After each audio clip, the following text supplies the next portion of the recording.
and we are back with another episode of On Air. I say another episode, we've been away for so long, but today is a very special episode. I am joined by a local talent, a very, very talented young man, the author behind Beats of War. So we have Etienne Kubwabo here. I hope I've not butchered that. I hope that's right. Got it. Yeah, I'll take that. Thank you so much for joining us today. How are you? Yeah, I'm good. I'm good. Just enjoying the lovely weather we have today. You know, the sun is out today, so it's always good to take the opportunity and just get some vitamin and go back to creating. And yeah, Yeah, it makes a difference when the sun's out. yeah. So we'll just jump straight in. If you wouldn't mind telling the viewers just a wee bit about yourself, who you are and what you do. So my name is Etienne Kubwabo. I'm a filmmaker and writer, and also I'm a comic book creator as well. So I've shot two feature films. One that I wrapped up last year is coming out next year, and then I've created Scotland's first black superhero. We are on issue 2. We are very excited. We've had some really great response. My background is really in storytelling, filmmaking, and it was not until I was doing that for like 7-8 years and I realized that as a kid growing up I've always liked comic books, and this was my chance. I was in Scotland. I was around a lot of creative people who are super passionate, so I was like, this is my chance to create my own story in my own way. And yeah, so I am always directing something, either a music video, a commercial, or feature film. Most importantly, that's what I'm focused on right now. And yeah, comic books, I love them. I feel like a 5-year-old again, creating these ideas that have always been in my head since I was young. So, so when you were younger, was this when you're saying that you had ideas in your head? Is this something you came up with when you were younger? Beats of War. I mean, it's a very passionate story. You can tell there's a lot of heart in it when you read it. You can tell there was a lot of effort put in as well. So yeah, when I was growing up, growing up in Congo, I always watch a lot of TV, and then as a kid, you see Spider-Man, and you see like the Black Panther, the Adventures of Tintin. I don't know if you've heard about that sort of story as well. So every time I saw that, I was like, it'd be cool to create my own story, but obviously I didn't know where life was gonna take me. I was really young, and then when we stopped watching TV and my parents went to work, I remember we had this 80s broken TV at the back of our house, and the inside parts were not in. You know how huge they were. Yeah, So yeah. I would put my brothers and sisters to lie in the grass, and then I put my head through. And I remember acting out Spider-Man poses and doing different things that I'd seen on TV. And honestly, those were like the best times growing up. And I remember I used to, pretend to read news as well, things that I'd seen on TV. So really, storytelling and getting my brothers and sisters entertained was my really focus. And then it was not until I got to Scotland, and as I was much older, and I had a clear vision of what I wanted to do. So when Black Panther came out, I got super inspired. I was like, you know what? There's so much story about where I come from and so much history in Scotland, and I think if I can combine those together, it will create a very exciting story. Fantastic. So when you were growing up, like, so you would reenact things like Spider-Man. Did you read a lot of comics when you were growing up, or was it just what you seen predominantly on TV? I read, but I had borrowed comic books. So there's some friends, neighbors who had comic books, but they were in French. So I read those, and then read some. I think I only saw like one comic book in English when I was about maybe 12. So the other ones I read were like in French, and obviously I had a couple of my friends who understood more French way better. So either you get a friend who is older to translate what it means, or a parent to translate what it means. But I'm quite a visual learner. When I see certain actions and what characters are standing in certain position, I can sort of tell what's going on. So I could really be telling that story to my other young friends as if I understood what was going on, but just visually understanding what Spider-Man was doing, understanding about who created the story, like Stanley, or seeing the Black Panther, or seeing the Adventures of Tintin. I would just see the images and be able to translate and understand what's going on. So my passion was there, but we didn't really have like shops where you can go to and get like comic books. It was sort of limited. So you would find like that rich kid in school who have all these comic books, whose parent maybe travel. So that's how I saw borrowed and then returned them, and maybe we read them together, some of them in school. So yeah, that's how I got exposed. But when the TV was on and I saw Spider-Man as an animation, I was super excited. And it was, whoa, getting me to bed. My parents were like, go to bed, it's late. I was like, okay, one more episode. So yeah, I was getting out of trouble. I love that. So would that have been the 90s animated Spider-Man? Yes, that's it. My favorite. Oh, love that. That's fantastic. So before we jump into Beats of War, obviously you mentioned you're a filmmaker as well. When you got older and you travelled to Scotland, did you come over here to do that, or was that something you were already doing back home, or like how old were you when you came over to Scotland? So when I got to Scotland, I was 19 years old. So I came through a family reunion visa. So my family was already here, but because there's a lot of war happening in Congo, so my family got here first, and I was stuck in Uganda. So when I came to Scotland, I was really being reunited with my family, and obviously. Between when they were in Scotland and I was in Africa, in Uganda, stuck there, I had a huge gap where I was not exposed to comic books, but I still loved storytelling because I didn't have access at the time. But when I got to Scotland and I started seeing comic books either in bookshops or in the library at college, I was like, something. It's like you hear that little voice speaking to you. It's like, Etienne, I think it's time. But I wasn't sure what angle I wanted to take. So it's not something I came to do in Scotland. It's something that I felt like me being in Scotland, being reunited with my family, that was like my second chance to also create all these stories that I feel connected to and I care about. Perfect. So how many projects would you say you've worked on? Like I've seen, I did a bit of research. I've seen that you've done like music videos, you've done commercials. You mentioned a feature film earlier. How many products? How many products? How many projects have you produced so far? I've shot over 500 music videos. That's the I've fast. seen a few as well. That was like my first experience again to learn about storytelling and how can you tell a story in a very short way. And then I shot 3 documentaries. I've worked on 2 feature films. The first feature film was sort of a learning experience between myself and my friend. We spent a whole year making that. It was quite hard, raised our own money. And then last year I shot my second feature film, which is now done properly. I had a crew, I had sound, everything. The story is spot on, all set in Scotland. So I'm super proud of that. And yeah, so I've been involved in stories really. I've always loved music. That's why you can see everything I do, either film or comic books, are linked to music in some way. That's why each Beats of War issue that comes out, there's a soundtrack or music score that is linked to it on Spotify, so that if you're reading that story, you can sort of put that in the back and sort of escape into that sort of world of stories. Really, reasons why I do that is because I feel like music is one universal language. You can listen to an Afrobeat or a song from South America, you love it. You don't know what they're saying, but there's that sort of connection to music that we all have as humans. So I always like to add that in there. So yeah, music videos has been like 10 years of experience watching a lot of Iron Man or Spider-Man movies. When I saw Avatar, the first time I saw Avatar, I think I must have gone to see it like 7 times in the cinema. I was guilty. When I saw Black Panther, I think I went 5 times within 3 days.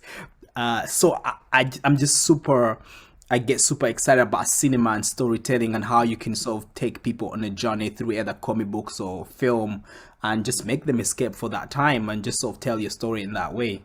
Absolutely, absolutely. I love what you were saying about music there as well, being like like a language that everybody can understand, because you do this in issue 1, where the character ET hears music for the first time, and those panels are incredible. It's, you see the look on his face where he's like, I don't know what this is, but I love it.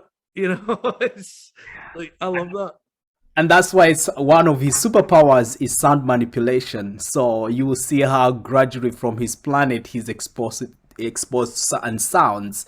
So when he comes planet Earth in Glasgow in Scotland, he hears music for the first time and he's introduced to Michael Jackson for the first time and his reaction is epic. So yeah, having that music element, I feel like doesn't matter what color or what race you were. When you see people together in a music festival enjoying good music, it brings all everybody together, and I love that. That's why it was really important for me to put that little element in the comic.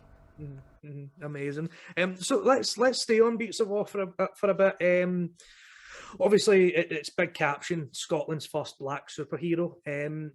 You also mentioned that your feature film, obviously as well, fully set in Scotland. Like, what what was your like vision behind giving back to be like, you know what, I'm in Scotland. This is Scotland's first black superhero. Why was it not, back in Uganda, or you just had this idea to be like, no, I'm here. I'm going to give back to this country. I'm going to give back to this city. This is where he is.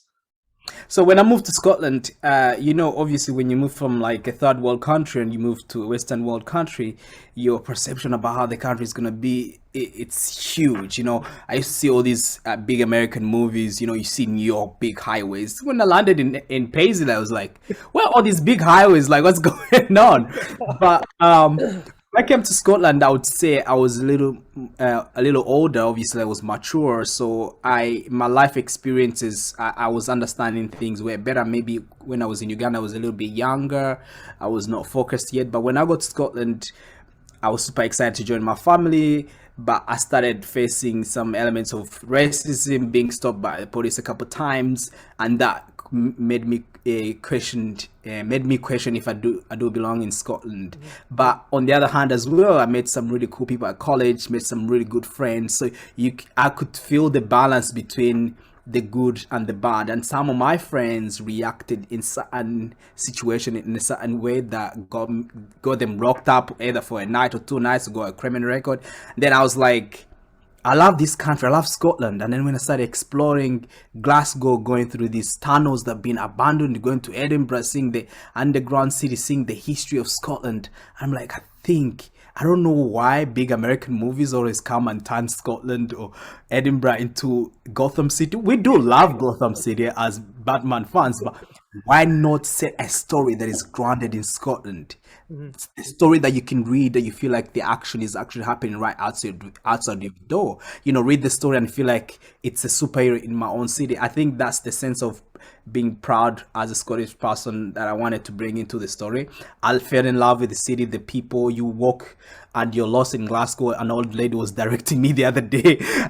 You meet good, lovely people, and that's why I think that's why there's that theme that people make Glasgow. It clearly really shows that Glasgow is a really nice and friendly and welcoming city. So that element of Glasgow and me struggling to fit in, and me coming from where I come from, I was like, I think at this age now I can think of a story that can unite, Africa and Scotland in that way through story, and Scotland being beautiful with these landmarks. I was like, how has someone not created a mothership using the Titan crane? And that's why you can see the Titan crane is a mothership in my story. And these are the little details I always pay attention to. How can I pay homage to Scotland using its history, its amazing people, and the culture, the food, and everything, and also obviously bringing in my elements of where I come from. So yeah, when I moved to Scotland, I was super excited. I sort of grew up, matured in Scotland, so it was really important for me to sort of have those two worlds represented, Congo, Africa, where I come from, and then Scotland, which is my new home. I've matured to stay in Scotland now, and I consider it as my home as well. So yeah, it was really important. Amazing, amazing. So you've got your setting. Um, although it's set here, there's obviously it's your own world. Talk us a bit about your world building. Like, this is your interpretation of Glasgow. What went into the world building side of your comic book? I think for me, the process. You mean the Yes. process? For me, I was reading a lot of comic books, so I've checked out different comic books that are huge, either in the 80s, 90s, and even the stuff that is coming out. And I was like, even when you look at like Star Wars as well, some comic books obviously either they are set in New York, and then some they will just use like a cover of New York on the cover, and then you won't really recognize specific locations. So for me, it was important for me to use real locations real either places that if you're from Scotland or you've visited before, you can recognize that this is a place. So the process I always go through is I get my camera, go out there and take a lot of photographs. Reasons why I do that as well, from a background of filmmaking, I love directors like Ridley Scott, the guy who did the Alien movies, James Cameron, Avatar. They sort of research on sea life or go out there and sort of use things that are, normal to us, to our eyes, and sort of draw inspiration from there to sort of put in the story. So that's why you see I go out there, take real streets. There's Queen Elizabeth Hospital. You can see George Square. You can see, Kelvin Grove Museum. It's important for me to use those places so you can feel that. Or if you've been to that museum before, oh, cool, the action could have happened here. The superhero could just having that sense that's happening in our city is something I really care about, and that's how I've been doing my creation of this world, and also looking at the history of Scotland. I mean, the story about the Razor Gang who ran the streets of Glasgow in 1920s, when all the buildings in Glasgow were all in black and there was coal. It was the toughest time to be living in Scotland. So all this history and just sort of researching on how Glasgow looked like is really important for me, so that people who don't know about Scotland, who are being born either and they don't know the history, they'll catch up with it through the comic books, and other people know, I kind of know what's going on. I know why this was like this. So I really go out there, Edinburgh. I go to the Highlands, take a lot of photographs. I was at the bridge in Harry Potter. I can't pronounce the name, so I'm not gonna say that. Do you know what? My mind's went blank and I can't even remember it. I know it's Harry Potter Bridge. Yeah, we'll go with that. That's so bad. The Harry Potter Bridge. Yeah, we'll go with that. Yeah, so I want to show the world how beautiful Scotland is and how beautiful my country is as well. So Bits of War will not just stay in Glasgow. So we have a few issues that will go to Edinburgh, Dundee, Stirling, and it will open up to the world depending on where the story will be going. So, but it's important for me to sort of start the story, let it set off from here, and connect with the world. I mean, there's a lot of superheroes that we do love that are all set like in New York, Gotham City. You're thinking about Superman. We love all these stories, but how about stories that are set here? I mean, E.T. trying fish and chips for the first time or drinking a can of Iron Brew. Like, you don't see that often, but it's real. It's something that people can relate to. So I want to really grab people with my photographs where I take them where the story is taking place, so that you're emotionally, invested in these characters because you can relate to them. Even that idea of cultures that are in Scotland, how it's beautiful and welcoming, and it's a melting point of all cultures from around the world. So I have to really care about what I take and when I'm building the world, so that it's interesting for the readers as well. I remember I was tabling at one of the Comic Cons, and these students from Glasgow Uni, they came and they saw Kevin Groove's, like, whoa, this is Kevin Groove Museum. So at that moment, that was like 5 minutes, right? People bought 40 copies of War. That was insane. They were like, we're not expecting this, But this is what I do. I want to put passion in what I'm doing. I want to make it different. That's why you see the mothership is the Titan crane. If you see, there's a music instrument called the Muduri from my country, which is made out of this sort of seed that grows and becomes big, and you put strings that use it for music. So I use those music instruments and turn them into warships for Bits of War. Wow. Yes, those little details, so that when you read it and be like, oh, this is what you're trying to do, you feel connected to the story. When you see the mothership, you'll be like, that's a Titan crane for sure. And it's huge and awesome. So yeah, that's my sort of process. Brilliant. So obviously you're mentioning your own like personal bring to the story and that. So how much of the character E.T. is based on yourself? I would say 90%, because when you see when you see all these characters in Bits of War are real, my friends and family, and the Queen Mother of the planet where E.T. comes from at the first page in Bits of War 1, she's my real mom who I lost growing up. And as a kid growing up, I felt like these things I really wanted to. I have my stepmom, who's amazing, a beautiful soul. She's really stepped in and became a mom, but growing up I've always felt that emptiness within me, And I feel like if I can put her there, maybe I can have these conversations with her. So it was really important for me. So it's quite personal, even seeing my real friends and family in there. It's something I really cared about, because reading other comic books, you can see maybe Superman looks differently in that one issue, and I mean it's the same face, but I wanted my character to look like this. So I actually take photographs of friends, family, and actually upload them, do a bit of sketches of them, and then send them to the artist. I'm like, this is the person Yep. that has to be this throughout the whole series. We can't trying to change. So then we work on smiles, on how they look, different positions, take all those images. So it's important for me to do all these things because it makes me care about the story more than just the dialogue and where it's taking place, but also the people in that world that you're trying to solve, including and some friends that I met in Scotland. Just kind of bringing all them together. Love that. That's fantastic. So let's talk about character design as well. Like I believe it to have been issue 1, the very back page. You've got like a little sketch of ET's like superhero costume. Yeah. How long did it take you to come up with that? And the colours as well. I love the colours. That took me, to be honest with you, I started off by sewing something out of some really not leather fabric. That's how I started off, and then I was sewing that. It wasn't as perfect, but I had drawn a sketch that had the star, but I wasn't sure how it's gonna turn out. So I did that for over a year because I was drawing something, and then I see something in a movie and it looks like K. I was like, oh, I need to stay away from that. No, but I mean, we have got like Captain America who's got a star, but reasons why E.T. has a star is because he got his power. He's half human, half alien, and he got his power during a military training in Kepler planet. So a neutron star blew up. All the soldiers who are training died, but because he's half human, something in his DNA was able to drain all the power. So that star is linked to the neutron star. So that's why I wanted to put that there. So it took me over a year.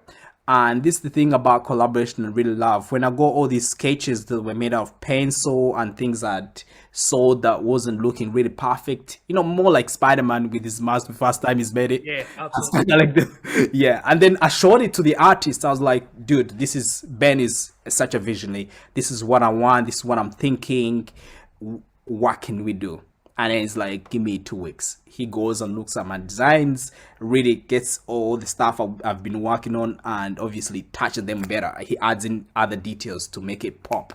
And you know what? This is what I always say. Collaboration is the best way, because sometimes I have these ideas, but working with other people who've been working in the industry, it does help elevate my ideas up there. So he got my designs. Definitely same colors I'd chosen and the way the helmet was looking and everything. And then he sort of turned into the character that you see now. For him, it took him 2 weeks, but for me, coming out with those ideas took me longer.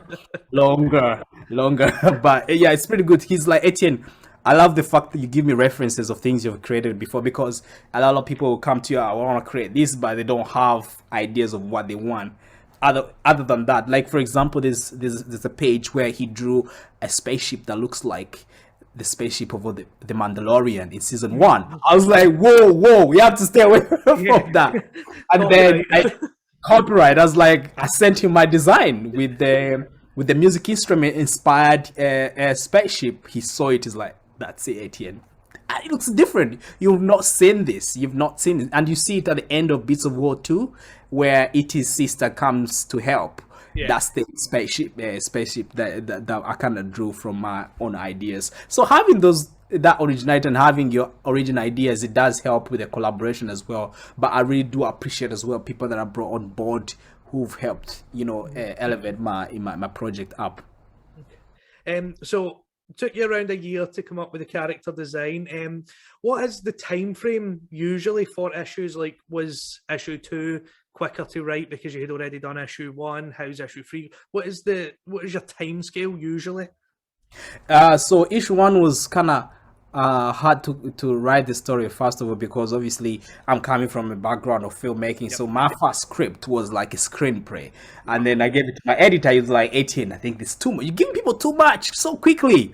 Like, we gotta cut some things down. So that took about a good few months, I think 8 months, Gary's really good at editing scripts and also adding in his ideas. So that took about 8 months. And then once we had issue one script, coming up with issue 2 and 3 was way easier because now I went down and wrote a plot of issue 1 to 10. We have the plot now. We know what's going on, and then we've written out the scripts, and then we draw as we keep drawing. Before it was taking like a year to do the art, but because now we've got enough finances that is coming from the sales, so I like to reinvest back because people want to know the end. So I can't fall behind schedule. So I keep selling more, but also reinvesting in the comic so that it keeps on schedule. So every 4 months, we're gonna have something coming out. Amazing. I love that. So 10 issues. Yeah. Fantastic. And issue 3, did you say it was June? Yeah, June. It's Very gonna come out in exciting. June. That's Yeah. fantastic.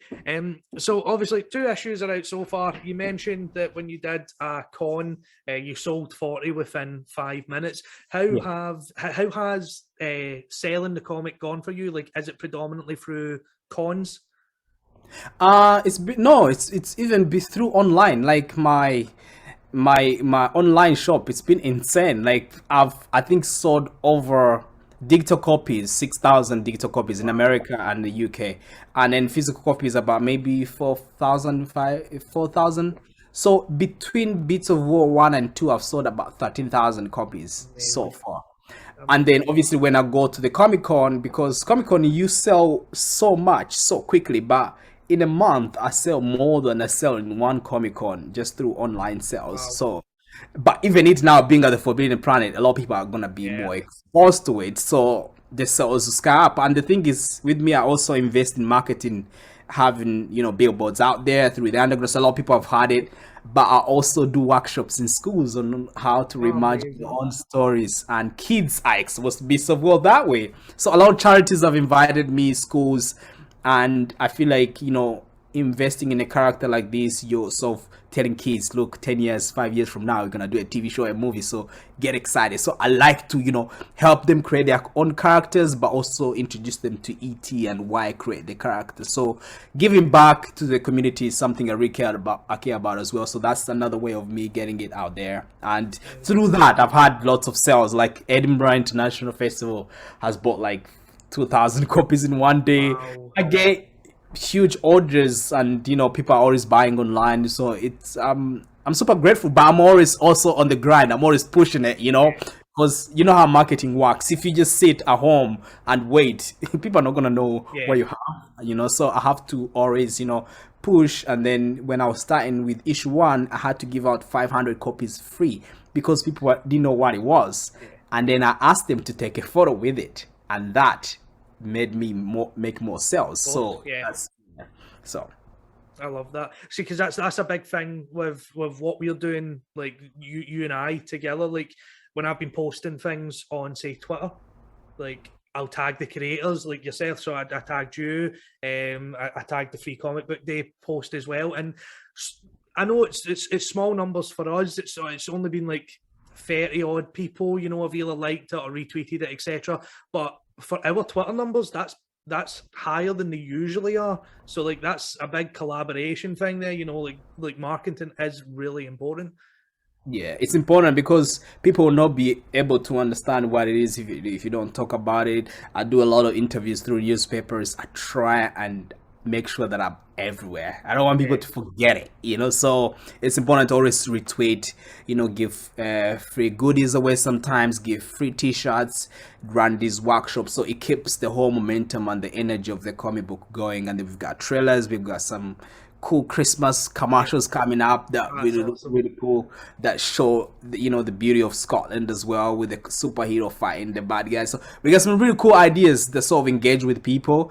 When I'm creating something, for me, I'm always thinking about legacy. How can I leave something behind that will benefit the future generation?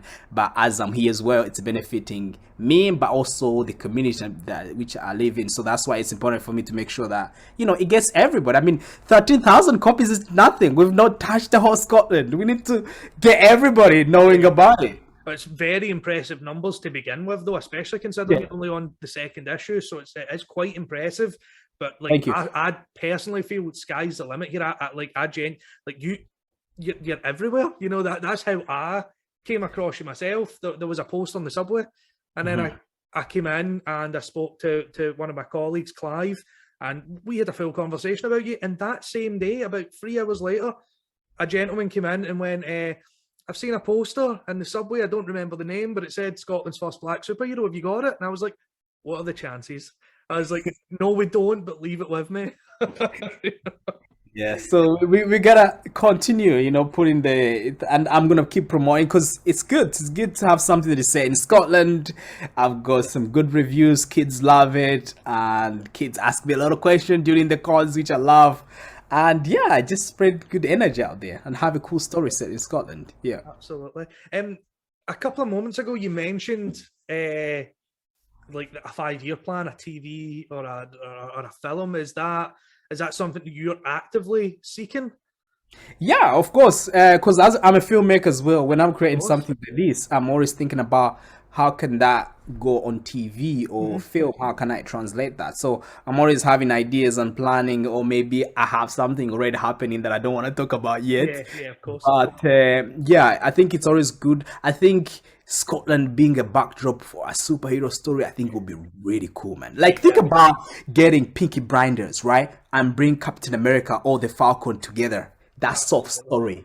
Yeah. Ground it here, bring in the Raza gang, let them have these sort of old school shotguns, Yep. have the drug lords that run the underground drugs that control the police or the government, and have this new guy who's a superhero, and he gets involved with the Raza gang, and they don't know, who this guy is coming from, and he's also trying to figure out what it's like to be human. So I think those two will be a very interesting thing to Absolutely. watch on TV. So I'm always thinking ahead on how can that translate to TV, or maybe it's already happening. So I can't talk more about it, but yeah, I think that would be really, really, really cool. I think the people underestimate like things that can come out of Scotland, and that's why I'm like, I'm not thinking about Hollywood. No, forget that. People are already doing that for years.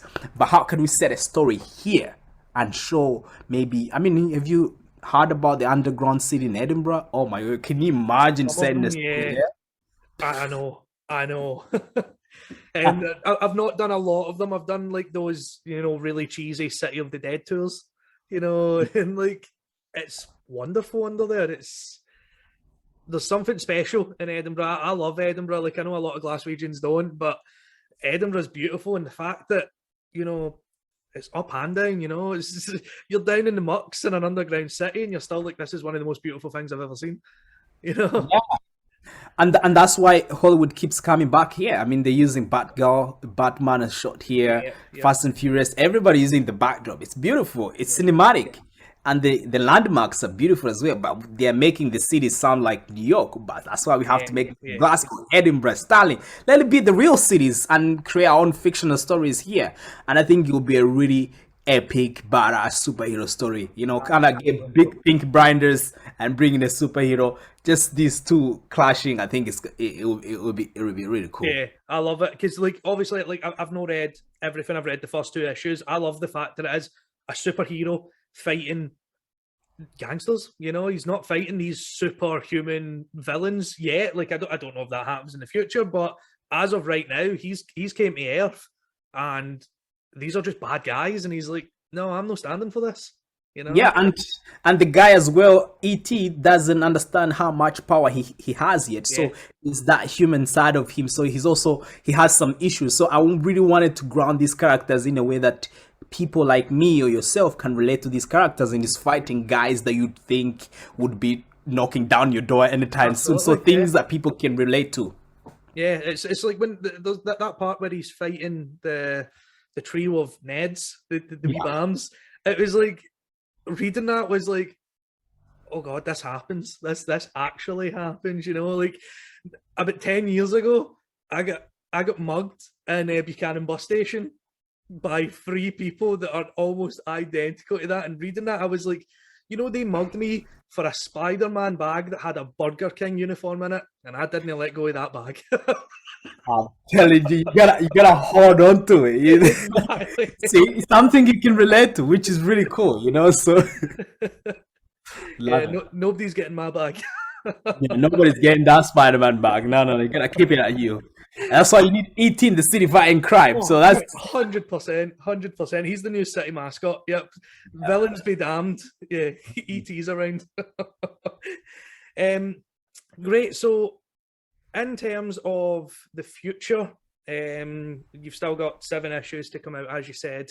Is there any plans for a collected? You know, like maybe first 5 there's a trade, then the last 5 there's a trade, or one big super collected edition. You know, yes, I do. I think a big hardback, you know, right in the middle of my shelf would look pretty sweet. Of course, I'm gonna do that. And also there will be multiverse, obviously. Yeah. And I'm also working on another superhero in the same universe.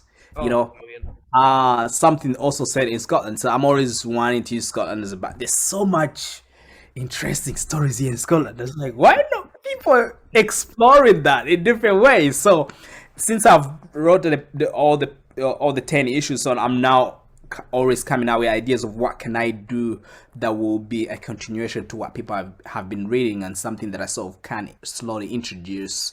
Either it could be another story that follows another character, where they come from.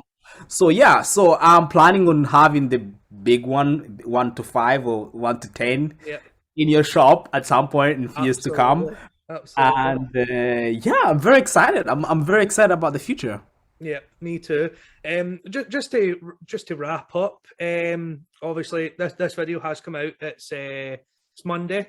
I don't know the date because it's not actually Monday, but Beats of War went on sale last week in Forbidden Planet, which I'm over the moon about. We have the first 2 issues. They're in the local press section, and they're down at the back till. Etienne himself is going to be in this coming Saturday for Free Comic Book Day. He's going to be up on the first floor. He's going to be doing a signing, which is super exciting for us as well. Like we've never really done signings on Free Comic Book Day, so this is kind of like a first for us. So if you're in and about the area, like obviously stop by, come and hear some stories. Etienne, if you wouldn't mind just giving us a one last big Beats of War push, just to close up. Yeah, it's we sort of, for me to close this up, I would say that we are about to sort of introduce one of the coolest. We have already introduced one of the coolest stories that has ever been grounded in Scotland, and you're about to witness something that will blow your mind off, guys. So come and check it out at Forbidden Planet. Check it out, get your copies. I'll be there to sign. And yeah, I'm very excited to be at Forbidden Planet, and you invited me, and I'm super humbled. Let's do it. Let's do it. Thank you very much, Etienne. It's been an absolute pleasure.